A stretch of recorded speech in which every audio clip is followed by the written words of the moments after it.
জীবন, মৃত্যু এবং সত্যের সন্ধানে মহাদেব ও এক পথিকের এই কাহিনীটি অত্যন্ত গভীর ও শিক্ষণীয়। মায়া ও মোহ, জীবনের আসল রূপ। বহু বছর আগে হিমালয়ের পাদদেশে এক যুবক বাস করত, যার নাম ছিল আদিত্য। আদিত্য ছিল অত্যন্ত বুদ্ধিমান, কিন্তু তার মনে সব সময় একটিই প্রশ্ন জাগত: এই জীবনটা আসলে কি? কেন আমরা জন্মি, আর কেনই বা সব ছেড়ে একদিন চলে যেতে হয়? এই প্রশ্নের উত্তর খুঁজতে সে ঘরবাড়ি ছেড়ে কৈলাসের দিকে যাত্রা শুরু করল। দীর্ঘ পথ চলার পর এক তুষার ঝড়ের রাতে সে এক গুহার সামনে এসে পৌঁছাল। সেখানে দেখল এক জটাধারী সন্ন্যাসী ধ্যানমগ্ন হয়ে বসে আছেন।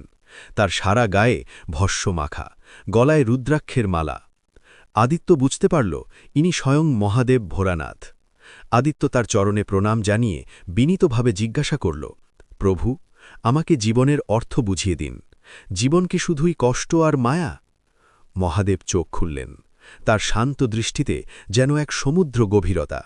তিনি হাসি মুখে বললেন, বৎস, জীবনের অর্থ জানতে হলে তোমাকে একটি ছোট কাজ করতে হবে। আমার এই কমণ্ডলুটি নিয়ে পাশের নদী থেকে জল ভরে নিয়ে এসো। তার আগে আমি তোমাকে উত্তর দিতে পারব না।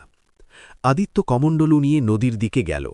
নদীর পাড়ে গিয়ে সে দেখল এক অপরূপ সুন্দরী নারী জল ভরছে। সেই নারীর রূপে মুগ্ধ হয়ে আদিত্য নিজের সব উদ্দেশ্য ভুলে গেল। সে সেই নারীর প্রেমে পড়ল এবং তাকে বিয়ে করল। নদীর পাড়েই সে এক সুন্দর ঘর বানাল। ধীরে ধীরে তাদের সন্তান হল। সে চাষবাস শুরু করল এবং এক সুখী গৃহস্থ জীবন কাটাতে লাগল। দেখতে দেখতে ২০ বছর কেটে গেল।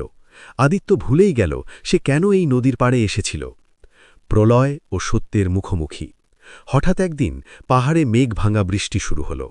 নদীর জল বাড়তে বাড়তে বিধ্বংসী বন্যার রূপ নিল। চোখের সামনে আদিত্যের ঘরবাড়ি, ফসল এবং তার প্রিয় পরিবার স্রোতে ভেসে যেতে লাগল। আদিত্য চিৎকার করে কাঁদতে লাগল, হে ভগবান, আমার সব শেষ হয়ে গেল, আমার জীবন কেন কেড়ে নিলে? ঠিক সেই মুহূর্তে বন্যার স্রোত যেন হঠাৎ থমকে গেল। আদিত্য দেখল সে নদীর পাড়ে হাঁটু গেড়ে বসে আছে, তার হাতে সেই খালি কমণ্ডলু। কোনো বন্যা নেই, কোনো পরিবার নেই, সে মাত্র কয়েক মিনিট আগে এখানে এসেছিল। সে চমকে উঠে দৌড়ে আবার সেই গুহায় ফিরে গেল।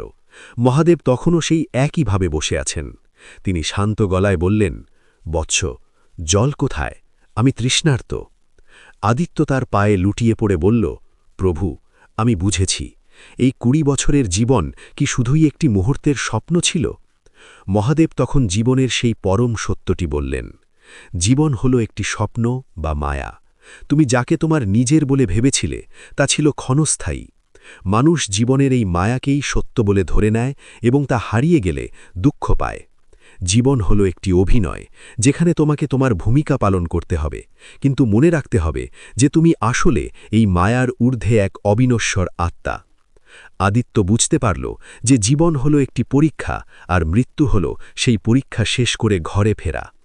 আসক্তি দুঃখের কারণ, আর ভক্তি আর ত্যাগই হল প্রকৃত মুক্তি। জীবনের এই দর্শন কি আপনার ভালো লেগেছে? আপনি কি মহাদেবের জীবনের অন্য